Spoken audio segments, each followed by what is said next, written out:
하나, 둘, 셋. 네, 안녕하세요. 진주입니다. Jadi di video kali ini aku mau cerita tentang pengalaman aku di Korea zaman-zaman kuliah itu soal stalker. Jadi di Korea itu sering banget kejadian stalker, kayak cowok menguntit cewek gitu. Memang di Korea itu kalau misalnya kejahatan dalam hal pencurian, pencopetan kayak gitu-gitu tuh minim banget. Mending kita langsung bahas ceritanya dari awal kenapa aku bisa di stalker sama orang Korea. Mari kita cerita.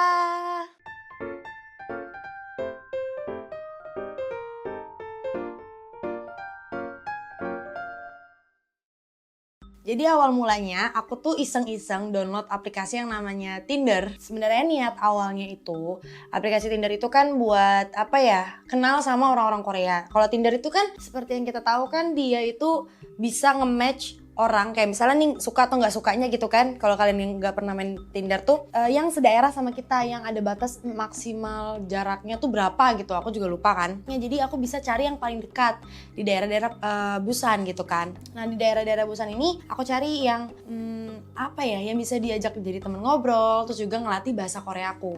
Tapi aku nggak ada niatan untuk ketemu mereka.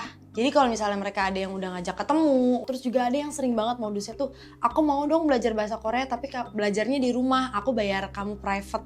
Itu kayak udah nggak mau dong, karena ngapain gitu kan, belajar bisa di cafe di mana kalau emang dia mau belajar bahasa Korea sama aku, bahasa Indonesia sama aku, sorry. Kalau misalnya ada yang ngajakin hal-hal yang di luar kayak gitu, misalnya ngajakin ketemu, ya ketemu walaupun di cafe atau dimanapun itu sore-sore pun, aku tetap unmatch sih. Jadi kayak unmatch tuh misalnya yang tadinya kita match gitu kan, yang jadi berteman, aku langsung unfriend gitu. Karena menurut aku niat aku kan cuma buat belajar doang ya, bukan nyari temen di situ. Nah terus sampai akhirnya aku tuh kan sering banget belajar di Halis Cafe. Di Halis Cafe tuh ada cafe yang dimana tuh banyak meja-meja yang khusus emang buat orang belajar. Jadi lantai 2-nya itu buat yang nongkrong, lantai 3-nya ya khusus buat belajar. Aku sering banget belajar di situ, ngerjain tugas malam-malam. Setelah pulang part time itu aku belajar. Part time itu kan nyampe jam 12-an. Aku tuh jam 12 lewat tuh baru belajar, baru ngerjain tugas supaya paginya itu kan tugas itu bisa dikumpulin ya. Terus aku match lah sama satu laki-laki, ya kan. Aku nggak mau nyebut namanya, aku nggak mau nunjukin fotonya dan lain-lain. Karena di Korea itu tuh privacy banget ya soal foto dan nama ya. Oke, aku kasih inisialnya itu yang enaknya ya, si A lah, si A aja.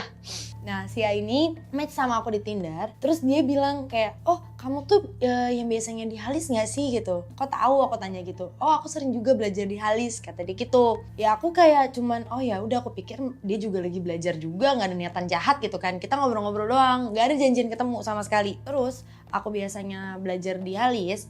Di situ tuh aku pulang jam 2 pagi.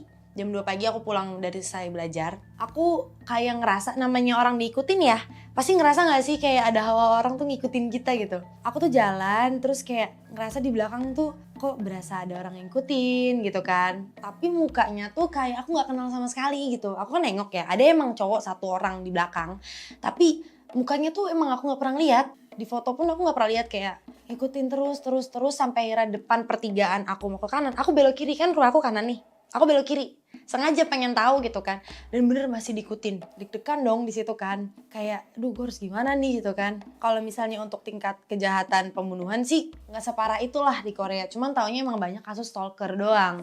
Jadi kan di Korea itu tuh banyak banget kasus stalker dan kasus-kasus pelecehan. Posisinya ya, kalau kalian bisa menyalahkan baju saya, itu musim dingin. Pakai baju tebel itu 5 lapis, dan kayak di kafenya pun cuma pakai turtleneck gitu loh yang panjang, yang warna hitam atau putih kayak gitu, yang polos. Kayak gitu, dan gue nggak ada pakai pakaian seksi sama sekali yang mengundang. Catat ya, jangan sampai tiba-tiba ada yang komen, kakaknya aja yang pakai bajunya mancing mania. Enggak. Terus aku bener-bener sampai buntu dong di situ kan, takut kan, karena keinget lagi berita-berita yang pelecehan lah, kasus pelecehan, kasus stalker lah gitu kan, takut, parno aku di situ. Ya udah dong, aku mikir mending gue melipir, karena kan gue nggak bisa nuduh dong, bener nggak sih? Gue nggak bisa yang namanya langsung telepon polisi, langsung telepon polisi, terus juga lapor atau teriak gitu kan, takutnya gue salah kalau emang itu orang ternyata searah sama gue, kan malu kan. Jadi lebih baik ya udah, akhirnya gue mencoba untuk minggir, gue ke Siu tuh kayak Indomaret, Alfamart Indonesia lah gitu kan. kan. Gue masuk sengaja, gue beli ramyeon cup, beli kimbap dan lain-lain, gue masak dulu. Sengaja gue lama-lamain dan ternyata dia masih di depan mart itu sambil ngeliatin ke dalam. Seserem itu karena aku tuh sekitar 20-30 menit ya namanya masak mie dulu, manasin dulu kan, nunggu dulu dan lain-lain gitu kan. Dan biasanya yang kalau misalnya kalian lihat di drama kan, ini meja dan depannya kaca kan, langsung kayak langsung ngeliat jalanan lah. Dan dia bener-bener ngeliatin gue di situ, di depan situ nungguin. Terus dia kayak main-main HP gitu kan. Gue mikir kayak, duh ini siapa, gue gak kenal. Kalau gue kenal mungkin kan gue lupa atau kayak ternyata temen gue kan bisa nyapa gitu kan. Ini dia ngikutin doang. Terus setelah 20 menit 30 menitan gitu, karena dia gak cabut-cabut kan, gue ngechat temen gue dong. Temen gue cowok nih, gue chat, bisa minta tolong gak dan lain-lain kan. Namanya jam itu pasti berarti di jam 3-an lah ya. Susah banget nyari temen yang masih bangun. Mereka kan pasti paginya harus beraktivitas kan. Sampai gue nemu lah satu temen gue yang akhirnya bener-bener bisa jemput gue. Itu pun harus gue telepon berkali-kali supaya seenggaknya lo keluar gang, karena itu satu one room gitu loh. Bukan satu one room sih, satu daerah. Ini one room aku dan one room dia tuh deketan di situ. Temen aku ini orang Uzbek, bukan orang Indonesia. Karena orang Indonesia susah banget teleponinnya. Setelah itu aku harus nunggu dia sekitar 15 menitan. Si stalker itu tuh nggak gerak sih gerak, maksudnya nggak yang keluar kayak kemana kayak atau masuk ke dalam kayak atau gimana gitu kan. Diem di tempat, kadang main HP, terus ngeliat aku, main HP ngeliat aku. Ya udah sampai akhirnya temen aku jemput, terus aku tuh langsung manggil dia Cagi ya. Aku langsung manggil dia Cagi ya, karena Cagi kan panggilan buat pacar kan, ya kan. Terus aku langsung kayak ngerangkul tangannya apa ya, kayak dianterin pulang. Dan pas awal-awal tuh kayak dia rada ngikutin kan, takut mungkin ya gue kelihatan banget actingnya gitu kan, jadi tetap diikutin. Tapi gue kayak berusaha senatural mungkin untuk acting seakan-akan dia mau pacar gue gitu kan, si orang Uzbek ini. Akhirnya pas sampai depan one room gue itu, gue ngeliat kanan kiri sekitar sih udah nggak ada. Nah tiba-tiba pas malamnya gue dapet chat di Tinder itu, si A ini ngechat gue, maki-maki gue, ngatain gue tuh bener-bener katanya kasar semua. Ditambah pokoknya gue dipanggil inilah dong nama lah, karena dia tahu kan gue orang Indonesia kan. Gue dikatain dong nama lah, so jual mahal lah. Biasanya dong nama tuh mau sama orang Korea, kayak bener-bener dicap tuh biasanya dong nama tuh murahan gitu-gitu loh. Apa sih, emang gue seneng di stalkerin gitu kan. Terus akhirnya langsung gue unmatch.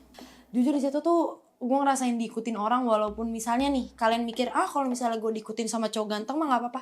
Enggak guys, mau ganteng mau apa, pokoknya mau cakep kayak mau kayak artis, tapi kalau kalian sekalinya di stalkerin pagi-pagi itu serem banget sih. Karena gini loh, walaupun ganteng tapi kalau misalnya dia ngebunuh lu gimana? Kan sayang gitu, mau stalkernya ganteng kayak gimana pun. Makanya jangan pernah mandang semua orang tuh kayak, sebenarnya nggak nyuruh kita buat nggak percaya sama orang sih, tapi lebih hati-hati sama orang lain. Apalagi kalau kalian punya aplikasi yang ketemu orang ya nggak tahu bibit bebet bobotnya, tapi lebih baik berhati-hati. Dan jangan pernah kasih tahu informasi pribadi kalian di sosial media. Kamu tuh suka belajar di mana, atau misalnya kamu sering pergi kemana dan lain-lain, itu bahaya juga. Oke guys, sekian cerita aku kali ini. Kalau misalnya kalian ada video ini ada request, kalian bisa langsung komen di bawah. Dan jangan lupa untuk 구독, 좋아요 잊지 마세요. 안녕.